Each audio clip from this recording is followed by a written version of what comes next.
Hey guys, Mark here out in the shop, and I was working in the shop this morning, and I kind of got to thinking, trying to think of ideas for videos. And I got thinking back when I first got into wiring, the first wiring project I had was one of my cars, and I remember having so many questions about very basic questions. Starting with wire and connectors and that sort of stuff. And if you go through, you'll see that I have a video deeper that where we talk about connectors and stuff that we use here. But I thought I'd do something this is a very beginner, basic introduction to automotive wiring. I'm going to be very basic with the standards and the specifications. So, if you're an expert in this and you know more than I do, that's fine. But you don't feel the need to comment below that I made a mistake. This is very, very basic. So, you've got your project car. You're thinking about getting it, or your project boat, or your project whatever, and you're thinking about getting into wiring. So, here's what we got. We got a couple of choices here. These are kind of the most common. There's hundreds of kinds, but let's just sort of start with, anything that would be like a J1128 specification automotive wire. So first off, you're going to go into your CarQuest store, one of those places, and you're going to buy what they would call like a traditional primary wire. And there's nothing wrong with this stuff. This jacket is made of polyvinyl chloride, and it's a very thick, heavy jacket, but it's only good for about 80 degrees Celsius, and it's not very abrasion resistant. It's very thick, as you can see. So all three of these that I'm going to show you, again, these are sort of the three most common, all 16 gauge. So I thought I would do that for comparison's sake. So thicker jacket, not not very heat resistant, not very abrasion resistant, but will do the trick. I mean, it's, this is sort of your run of the mill, like a lot of the stuff you would grab from your auto parts store. So, and then I'm gonna do a comparison all together here in a bit, but that's the first one. So next one that you're probably going to run into, I would think, is a TXL level. And so the TXL is a polyethylene jacket, a little bit thinner jacket. I think a heat rating of 105 degrees Celsius, maybe a little bit more, maybe 115. So this is so you buy, let's say you buy a painless wiring kit or something that comes, this is the level of wire that they're going to use. Very, very standard in motorsports, I would say.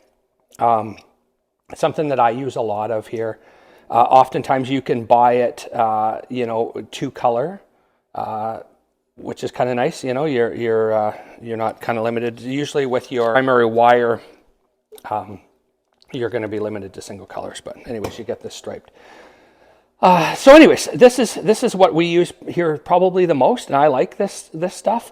Pretty durable, a little bit more abrasion resistant than the primary wire that we just looked at.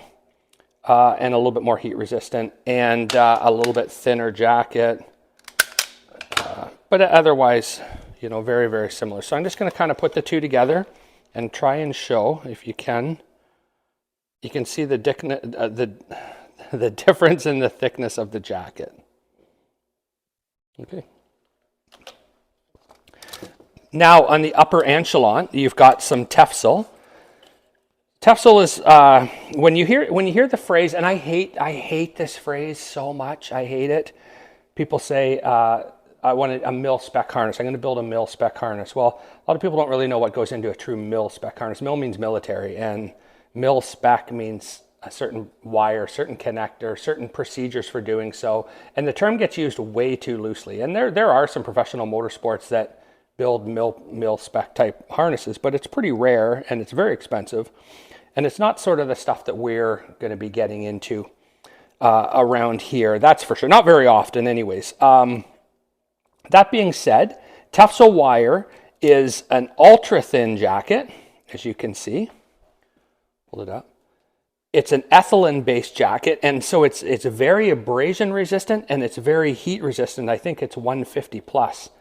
Tefsel wire is tinned versus just the standard copper. So the conductivity level is higher. It's just a better. So this is the premier cream of the crop product. Again, you're probably, especially if you're a beginner, you're not getting into this. I just thought you're probably going to hear the term get tossed around. So I thought I would kind of sort of break it down into sort of 3 levels. Again, there's all kinds in between, but these are the 3 most common. So you got your primary or your hookup wire that you're going to buy at your CarQuest. You know, you've got your TXL that you're going to buy, you know, from an electronics type of company, or, you know, or a painless, or that sort of thing. This is what I would use myself. Then you've got your Tefsel, which is going to come from, you know, professional companies like ProWire USA, say. Probably not something you're going to get into, but I just thought I would familiarize yourselves with it, so when you hear the term, you kind of understand. So super nice. Now, we're going to just sort of touch on battery cables as well. Like this, tons of options. We're just not even scratching the surface, but we're just going over a couple of basics so that maybe after this video, you're going to start your product, you have a little bit better understanding of some options that you're going to see out there. So first off, this is a standard 4-gauge battery cable. This happens to be a marine cable, but and this is a nice wire. This is what you're going to buy. If you buy a battery cable that's already made up at Canadian Tire or something, it's going to come like this. I think it's about a 90 degrees Celsius temperature rating. And the only problem with this wire that I find is the outer jacket's very stiff. It's hard to bend. This is a used piece. It's a little bit softer, but it's very stiff. Sometimes it wrinkles. It's kind of funny. It looks cheaper, I guess, if you will.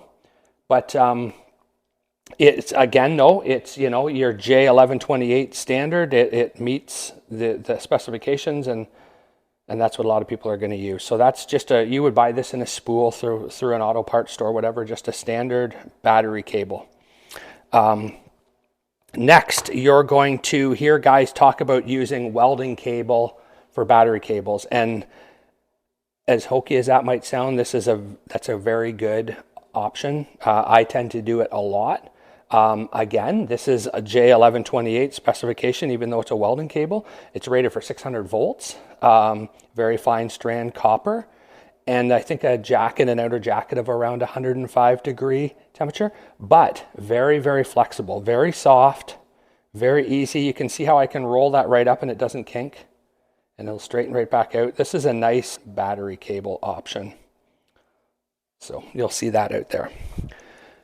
Now, you're going to jump on the Amazon and you're going to say, hey, I can buy that cheaper on Amazon.